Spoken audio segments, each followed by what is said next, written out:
Hello everyone, this is Rajesh and you watching इस my studio. दोस्तों, अगर आप टीवी लेने के लिए जा रहे होंगे तो आपको बहुत सारी बातें आपको ध्यान में रखनी पड़ती हैं और कहीं ना कहीं आपको कन्फ्यूज़न बना रहता है कि 4K लें, 8K लें, फुल एचडी लें, एचडी लें तो आखिर लें क्या।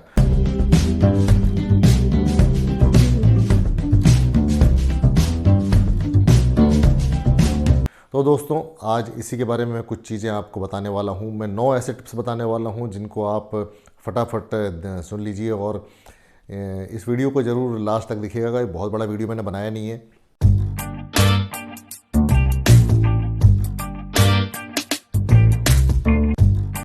दोस्तों, अगर आप टीवी लेने जा रहे हो तो अगर 32 इंच का टीवी ले रहे हो तो एचडी या फुल एचडी आप ले सकते हैं, लेकिन 43 इंच का टीवी लेने जा रहे हो तो इस वक्त आप ये पूरी कोशिश करिए कि आप कम से कम 4K टीवी ज़रूर लें। 4K रिजोल्यूशन आपको आने वाले समय में बहुत ज़बरदस्त आपको कंटेंट मिलने वाले हैं और बहुत सारी मूवीज़ और OTT प्लेटफॉर्म पे ये आपको आसानी से उपलब्ध होंगे। लेकिन अगर आप HD या फुल एचडी लेंगे तो 4K रिजोल्यूशन का आपको मज़ा वो आप ले नहीं पाएंगे।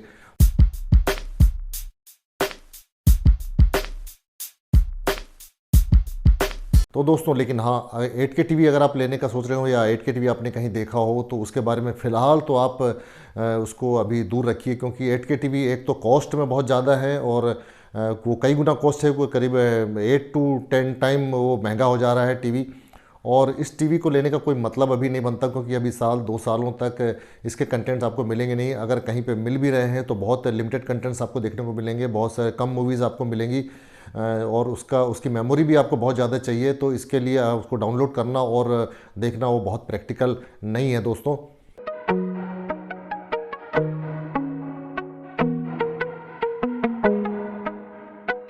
दोस्तों, प्राइस की भी अगर बात करें तो अगर आप 32 इंच लेने जा रहे हैं तो ये आपको 30,000 के अंदर बहुत अच्छे एक से बढ़ के एक टीवी आपको मिल जाएंगे। लेकिन 43 इंच टीवी में आप 4K टीवी में कोशिश ये करिए कि 50 से 60,000 की रेंज में एक अच्छा टीवी आपको मिल जाए। और बहुत सारे ब्रांड्स हैं, जैसे कि सोनी तो थोड़ा सा कॉस्टली होगा, सैमसंग आपको मिल जाएगा 4K में, LG मिल जाएगा। और आपको और कम बजट में चाहिए तो 40,000 के आसपास चाहिए तो आपको MI के टीवी मिल जाएंगे और हुंडई के टीवी मिल जाएंगे आपको। लेकिन दोस्तों, 55 इंच में अगर आप लेने की सोच रहे हैं तो कोशिश ये करिए कि 70 to 80,000 के अंदर आपको 4K टीवी मिल जाए। बहुत ही अच्छे टीवी अवेलेबल हैं जो मार्केट में आपको मिल जाएंगे जब आप देखेंगे।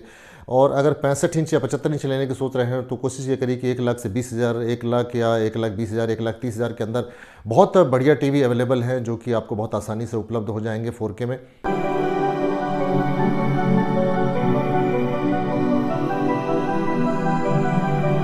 दोस्तों, जब भी आप टीवी लेने जाएं तो आपने देखा होगा कि 60,000 के पैनल के टीवी मिलते हैं, लेकिन आप टीवी लेते समय ये ज़रूर पता करें कि ये कितने रिफ्रेश रेट का ये पैनल है, क्योंकि 60,000 का पैनल नॉर्मल व्यूइंग के लिए तो ठीक है, लेकिन अगर आप स्पोर्ट्स वॉच कर रहे हैं या आप एक्सबॉक्स या प्ले स्टेशन गेमिंग के शौकीन हैं और उसको आपने कनेक्ट कर रखा है तो उसकी स्मूथर इमेज के लिए आपको ज़रूरी है कि 100 से 120,000 का पैनल कम से कम हो। तो जितना ज़्यादा हज़ार का पैनल होगा उतना ही आपको पिक्चर क्वालिटी ज़बरदस्त मिलेगी।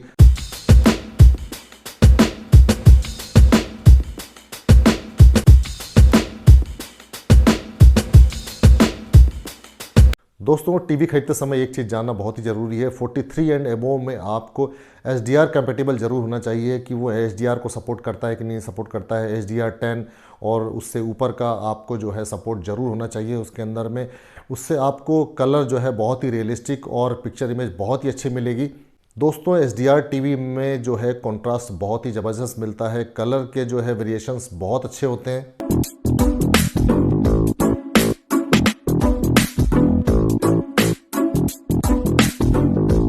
दोस्तों, टीवी खरीदते समय आपने देखा होगा कि OLED टीवी मार्केट में बहुत सारे उपलब्ध हैं और ये बहुत ही अच्छे रेट में मिल रहे हैं। लेकिन अगर आप OLED आपको अगर कहीं पर भी थोड़ा सा प्राइस में ज़्यादा लग रहा है तो आप एक अफोर्डेबल प्राइस में अगर जाना चाहते हैं तो आप QLED ले सकते हैं। QLED में आपको बहुत सारी कंपनियों के QLED अवेलेबल हैं, जैसे कि TCL है, सैमसंग है, इनके QLED बहुत ही अच्छे प्राइसेस में मिल रहे हैं और इनकी जो है पिक्चर क्वालिटी भी OLED से कम नहीं होती है। नो डाउट OLED है, लेकिन अगर LED से अपेक्षा करें तो OLED ज़्यादा अच्छे होते हैं। लेकिन अगर OLED की ही तरह आप इमेज चाहते हैं, पिक्चर क्वालिटी चाहते हैं, लेकिन आप पैसा और बजट आप देख रहे हैं तो QLED आप एक बार ज़रूर देखिएगा।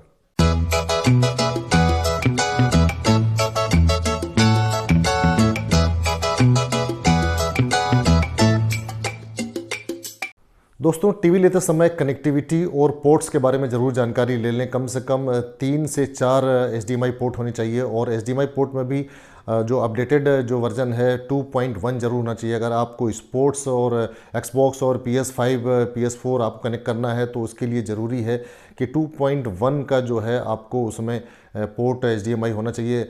और साउंड आउटपुट के लिए और होम थिएटर से कनेक्टिविटी के लिए ये भी अपडेटेड होना चाहिए। EARC ज़रूर होना चाहिए। ARC तो आपने देखा ही होगा, EARC उसमें आप ज़रूर पता करें। जो भी आप टीवी लेने जा रहे हैं उसमें EARC और HDMI 2.1 ज़रूर हो।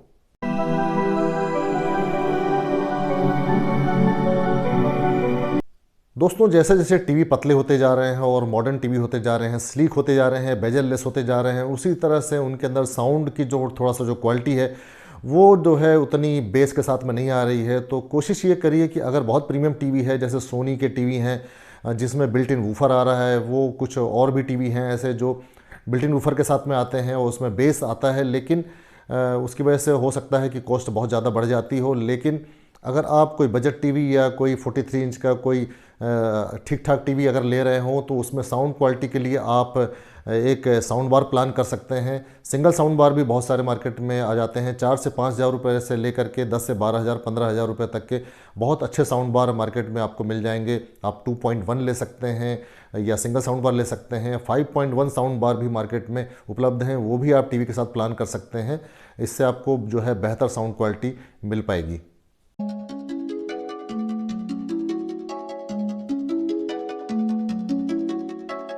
दोस्तों वैसे तो एक्सटेंडेड वारंटी आप लेना चाहते हैं तो ले सकते हैं, लेकिन फ़िलहाल जो है टीवी खरीदते समय जो है फर्स्ट ईयर आप ऐसे ही चलने दिया करिए। जब ज़रूरत हो तभी आप एक्सटेंडेड वारंटी लीजिए, क्योंकि टीवी लेते समय आप देख लिया करिए कि कहीं उसमें 1+1 वारंटी तो आपको पैनल पे नहीं मिल रही है या कोई फेस्टिवल में आपको वारंटी तो मिल नहीं रही है। ऐसे में आप एक्सटेंडेड वारंटी अगर लेंगे तो आपको जो है 1+1 जो वारंटी मिल रही है उसका कोई मायने रह नहीं जाएगा।